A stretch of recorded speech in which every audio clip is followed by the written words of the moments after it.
ya empieza a dividirse. ¿Ok? ¿Qué pasa con el cigoto cuando ya empieza a dividirse? Y es que básicamente, si te recuerdas, el huevo cigoto iniciaba con un tamaño grande, ¿cierto? Pero que al dividirse empieza a bajar su tamaño y con estas las células pequeñas también. Por ende, la respuesta es la B, que es la disminución progresiva del tamaño de las blastómeras. Duplicación del volumen embrionario aún no. Formación inmediata del mesodermo. ¿En qué semana se duplica o que se forma el mesodermo? No te olvides que es en la tercera. ¿Ok? Aumento del tamaño celular total, no, porque estaríamos hablando de otro proceso. Y aquí, o sea, cuando se da el cigoto no te olvides que al menos durante la primera semana está cubierta por una membrana que es la membrana pelúcida del ovocito, que va a impedir justamente que crezca el tamaño. Y además recuerda que por este momento la alimentación de este ovocito es por medio de difusión pasiva, por ende no tiene tantos nutrientes como para crecer, hacer un volumen total y todo eso, ¿ya? Las blastómeras empiezan a disminuir su tamaño conforme se van duplicando, ¿ok?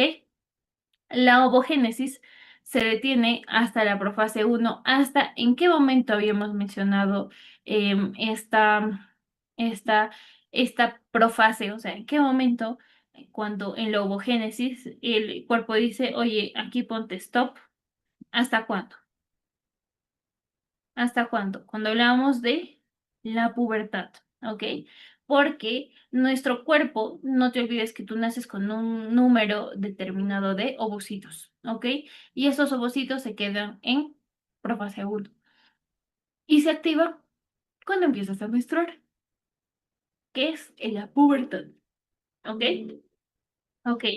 Hablamos del conducto vitelino, que es un rezago, ¿ok? Que es un rezago de justamente, que es un rezago de la unión, o sea, de cuando las tripas o del saco o del momento en que el endodermo estaba fuera, ¿ok? Si esto persiste, ¿ok? Esto sí es de teoría, persiste y aparece el divertículo de Meckel, ¿ok? Que esto lo vamos a ver más la siguiente semana, que es gastro, con un poquito más de detalle. Pero les pueden preguntar porque cuando hablamos de conducto vitelino, hablamos también de la salida del saco, ¿ok? Del saco vitelino, ¿ok? Ahora, la línea primitiva aparece, esto ya ustedes lo saben del derecho y al revés, y ustedes han dado un excelente continuo, sabemos que es en la tercera semana, ¿ok? La gastrulación tiene como resultado, ¿qué forma la gastrulación? La formación de las tres capas germinativas, ¿ok? La formación de blastocito se da cuando ingresa al útero, ¿ok? Cuando ingresa al útero. Volvemos un ratito con nuestro. Ok, esto no es. Acá está. Ok. Con nuestro manual. Y cuando nosotros hablábamos, ¿de qué estamos hablando aquí? Del blastocito, no se olviden que es cuando ingresa al útero. Cuando ingresa al útero, ingresa gran cantidad de agua, formando así el blastocele, ¿ok? Es una pequeña laguna dentro de esto, ¿ok? Y no te olvides que eso, en esta etapa es donde se implanta, eso es importante, donde hay implantación, ¿ok? Muy bien. ¿Qué capa germinativa origina principalmente el epitelio del aparato respiratorio? Y eso lo vimos en el tema de respiratorio, ¿ok? ¿Qué capa germinativa es la que va a formar el aparato respiratorio? Estamos hablando del endodermo, ¿ok? Sí, de donde sale el aparato, o sea, gastrointestinal, de ahí es donde viene, ¿ok? De ahí es donde viene. Un momento, ok, ya está. ¿Ok? Una alteración de las células de la cresta neural, una alteración en la migración de gases puede producir. Ok, esta es una pregunta muy interesante. Las células de la cresta neural, como yo les había dicho en un momento, incluso habían sido catalogadas como una capa germinativa adicional, ¿no? Muy bien. Ahora, una atresia esofágica se produce por otras cosas. Básicamente, cuando nosotros estamos en la formación del aparato gastrointestinal, esto se tapa y luego se abre y luego se vuelve a abrir, ¿ok? Entonces, una falla en la recanalización y repitelización, como nosotros le denominamos este proceso que les acabo de describir, es lo que forma la atresia esofágica. La polidactilia, que es la última imagen que les mandé, de un pequeño que tiene sus dedos así y uno aquí, ¿cierto? Ya, esto es porque persiste un estimulador de la formación de los miembros tanto superiores como inferiores. Y ya habíamos dicho que la anencefalia es una falla en el cierre del tubo neural, pero en la parte neural, o sea, o craneal, o sea, en la parte superior, ¿no? En cambio, el síndrome de D-George es una alteración del segundo arcofaringio, ¿cierto? Y habíamos dicho que es básicamente por la migración, o sea, por la poca migración de las células de la cresta neural, ¿en dónde? Al segundo arcofaringio. No te olvides, el segundo arcofaringio. Mientras que hablemos entonces un poco de arcos faringios. Y cuando hay una mala migración de las células de la cresta neural, pero a nivel del primer arco, ¿de quién estamos hablando? ¿De quién estamos hablando? ¿De quién estamos hablando? Del síndrome de Treacher-Collins. Ok, justo estábamos hablando del arco faríngeo. El primer arco faríngeo, y ustedes tienen una tablaza que realmente les sirve para todo eso, y espero que de verdad hayan sacado 20 con esa, ¿ok? Pero básicamente el primer arco faríngeo es una pregunta de memoria, es una mandíbula, o sea, perdón, forma el arco mandibular o la prominencia mandibular y el martillo, ¿ok? Para los que no están inscritos en el curso, aquí hay un resumen que ustedes lo pueden tomar screen, ya, y ahí está. Con esto ustedes van a poder desarrollar cualquier pregunta que sea con respecto a lo que son arcos faríneos, me parece. ¿Voy a poner pausar? Ahí está. Muy bien. ¿Cuál es el nervio asociado al segundo arco faríngeo? Y eso es muy fácil, porque yo les había dicho que el primer arco faríngeo, el primer arco faríngeo era duro, era de movimiento, y el que genera movimiento es el trigémino, mientras el segundo es sensible, es el facial. Ya, es de fácil. También es una pregunta muy directa. La persistencia del seno cervical puede formar un la persistencia del seno cervical puede formar fácil, ¿no? Un quiste branquial, que es el quiste que nosotros vemos en esas imágenes de pequeños que tiene. ¿Y cuál es la característica clínica de esos pacientes? O sea, que aparte que te digan que lo tiene desde el nacimiento, o sea, te dicen, doctor, pero es una bolita que tiene desde el nacimiento, pero está encima de un músculo que ustedes pueden ver por acá. Cuando giran, y aquí se les marca, a mí no se me marca, pero a los que se les marca, debajo del icón, ¿ok? Que está por encima del icón, no por encima del icón, está acá. Esa es la persistencia del seno cervical. El tercer arco faríngeo contribuye a la formación de el cornudo, el cornudo mayor del, o el cuerpo mayor del, el cuerno mayor del dioides, ¿ya? Cartílago, tiroides y demás vienen básicamente de cuarto y sexto arco faríngeo. Mandíbula, estribo, habíamos dicho que mandíbula es el primer arco faríngeo y el estribo creo que es el segundo, ¿ok? Ahora, alteraciones del cuarto y sexto arco faríngeo puede formar principalmente allá, una alteración. ¿Qué puede fallar con los cuarto y sexto arco faríngeo? Si nos recordamos porque solamente 4 y 6, ¿verdad? Y básicamente, cuando hablamos de cuarto y sexto, hablamos del cuello. Entonces estaríamos hablando de laringe, ¿ok? De laringe. Una alteración, o sea, puede afectar o sea, la formación de la laringe como tal, que es bien poco frecuente, no he encontrado reportes de caso tampoco. La tesis esofágica con fístula traqueoesofágica ocurre, ¿ok? Y eso lo vimos en respiratorio. Cuando nosotros vamos a formar lo que es el aparato este respiratorio, vamos a poner aquí, por ejemplo, en este monito, va a salir una yema de la parte ventral con ayuda del retinol, ¿ok? Retinol, pero va a salir una pequeña yema que se le va a conocer como yema pulmonar, ¿ok? Entonces, hay una unión momentánea entre el esófago y la tráquea, ¿ok? Y la tráquea. Entonces, yo voy a hacer un corte aquí y vamos a verlo desde arriba. Vamos a ver a un esófago y a una tráquea pegaditas. Entonces, ¿cómo hago yo para separarlos? Poniéndole un murito, ¿ok? Poniéndole un murito. Este murito se llaman o sea, son traqueosofágicos, pero no me acuerdo cuál era el nombre, traqueosofágicos, esofágicos. Surcos, no, fístula, no. No. Ah, ya. ¿Cómo se llama esto? Se me fue el nombre. Traqueosofágicos. Ay, si ustedes se acuerdan, me dejan en los comentarios. Quizás ahorita se me pierde. Surcos, tabiques, ahí está. Tabiques traqueosofágicos, ¿ok? Entonces, genera como una alita, otra alita y se fusiona, ¿ok? Muy bien. Entonces, cuando una fístula, tengan entendido por conceptos que una fístula es la unión entre dos tejidos, ¿ok? Dos epitelios, esa es la palabra, dos epitelios. Entendemos que tenemos epitelio cilíndrico, no ciliado, todos los epitelios que ustedes ya saben por histología, ¿ya? En este caso, estos dos epitelios serían el de la tráquea, que es pseudo, ay, ¿cómo era? Pseudo cilíndrico, no, se me fue el nombre, ¿ok? A diferencia de que este que es plano, cilíndrico, o perdón, este es plano, no queratinizado, en cambio este es uno pseudo, no me acuerdo cuál es, pseudo capitado, pseudo cilíndrico, no me, sí, pero sí me acuerdo que es pseudo algo, ciliado, cilíndrico, pero es una, o sea, ya bueno, eso es otro tema de histología, ya me estoy yendo por otra gente, perdón, estoy cansada, estoy posguardia, aunque no parezca. Y ya, entonces, esta unión, o sea, esta fístula persiste porque justamente no hubo una adecuada separación por este tabique, ¿ok? Este tabique se logió. Entonces, obviamente, la respuesta aquí es la separación incompleta del intestino anterior, porque lo que queremos que se separe es justamente el intestino anterior, que bueno, ya vamos a ver en nuestra siguiente clase, intestino anterior, medio posterior, ¿ok? Medio posterior. Uf, ya. ¿Qué estructura de origen a los bronquiolos pulmonares? Príncipes. La llama pulmonar, ¿ok? La llama pulmonar, al ser grande, esta se va a bifurcar en dos, ¿ok? Y esta es la que principalmente me va a dar estos bronquiolos principales, que son gruesos y anchos. Tenemos dos, el izquierdo y el derecho, punto, ¿ok? Muy bien, la maduración insuficiente del neumocito tipo 2 produce, y es una pregunta muy bonita, la verdad. También me gusta, todo lo que es neumo me gusta mucho. Eh, cuando nosotros tenemos, cuando los neumocitos tipo 2 no producen suficiente, ¿qué tiene que producir? Surfactante, ¿cierto? Surfactante. Si no hay suficiente surfactante, hay una enfermedad que se llama membrana hialina.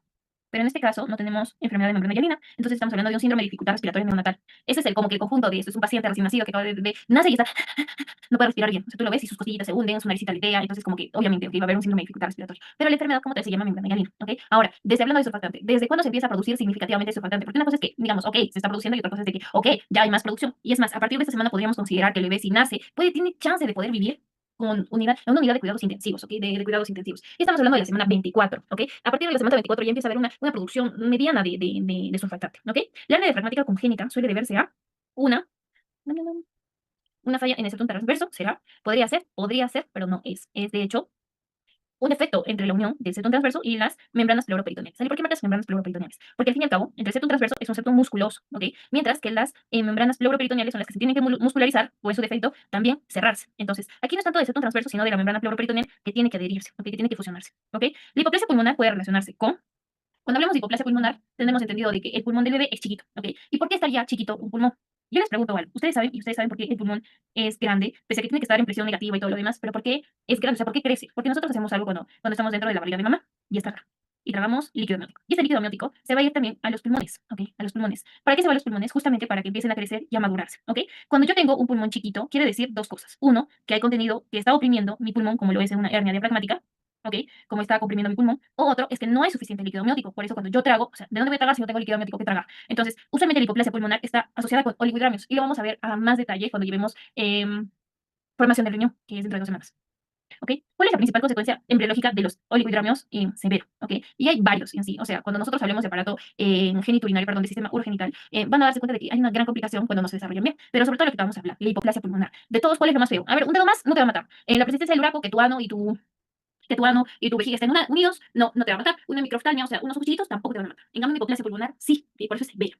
Ahora, la laringe deriva embriológicamente, y yo creo que embriológicamente podríamos decir que de varias estructuras, pero sobre todo, principalmente, del intestino primitivo anterior, ¿ok? Básicamente de ahí va a derivar la laringe. Ahora, el epitelio de la tráquea tiene origen, ¿dónde lo habíamos dicho? En el endodermo. O sea, que parte del endodermo o sea, el endodermo me va a dar el tejido para la formación de la tráquea. Ya lo hemos visto que sale del intestino primitivo anterior con la formación de la yema pulmonar. Viene de aquí. No es que hay una migración de otras células. No, viene de aquí. Forma como un cachito adicional. ¿Ya? Ahora, la 31. ¿Cuál es la alteración más frecuente asociada a una implantación baja del blastocito? ¿Ok? O sea, cuando el útero, nosotros tenemos una porción en específico que es el tercio superior de la pared posterior del útero, ¿cierto? Del útero. Cuando nosotros nos implanta acá, que debería ser lo ideal, si nos implanta cerca del cuello del cervix, ¿ok? Nosotros esto lo llamamos, porque la placenta se va a formar por aquí.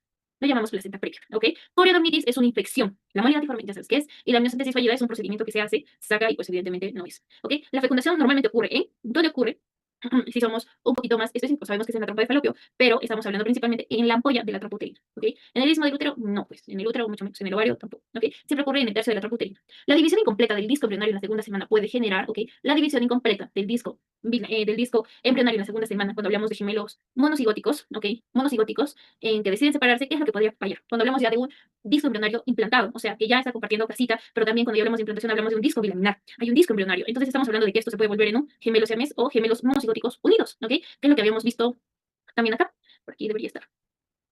No, ya está. Miren, tenemos un gemelo bicoreal biométrico, pero cuando el disco germinativo está ya formado, nos dan los famosos siameses, ¿cierto? Muy bien. ¿Qué estructura aparece primero durante el desarrollo respiratorio? O sea, ¿cuál es la primera que usualmente encontramos en el desarrollo respiratorio? Y siempre, lo primero que va a aparecer primero durante la formación del aparato respiratorio, ya lo habíamos dicho, que es básicamente la yema pulmonar, ¿cierto? La yema pulmonar. Ay, la yema pulmonar. Los alveolos, los bronquiolos terminales, son estructuras que van a aparecer posteriormente, que conforme vaya madurando el aparato respiratorio, ¿ok? Ahora, ¿qué estructura deriva principalmente o qué cartílago de la laringe, de dónde viene principalmente, ¿no? La laringe, básicamente, ¿de qué estructura? Ya estamos hablando, ya habíamos dicho que del cuarto y sexto vienen todas las componentes del cuello, básicamente.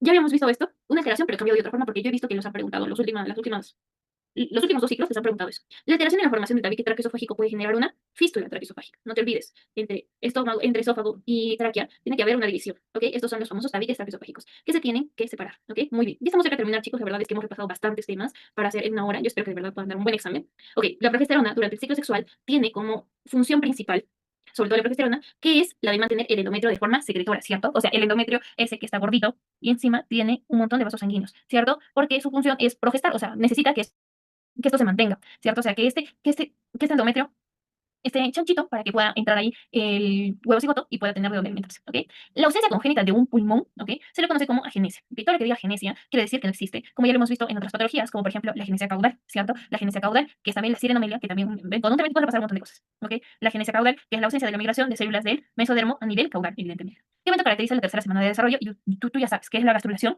y la formación de la notocorda. Mi pregunta era, y nuevamente la hago aquí, ¿para qué sirve la notocorda? La notocorda es la principal inductora de qué? Del sistema nervioso central, ¿ok? No te olvides eso. El síndrome de Pierre-Robin se relaciona embriológicamente con la alteración de quién?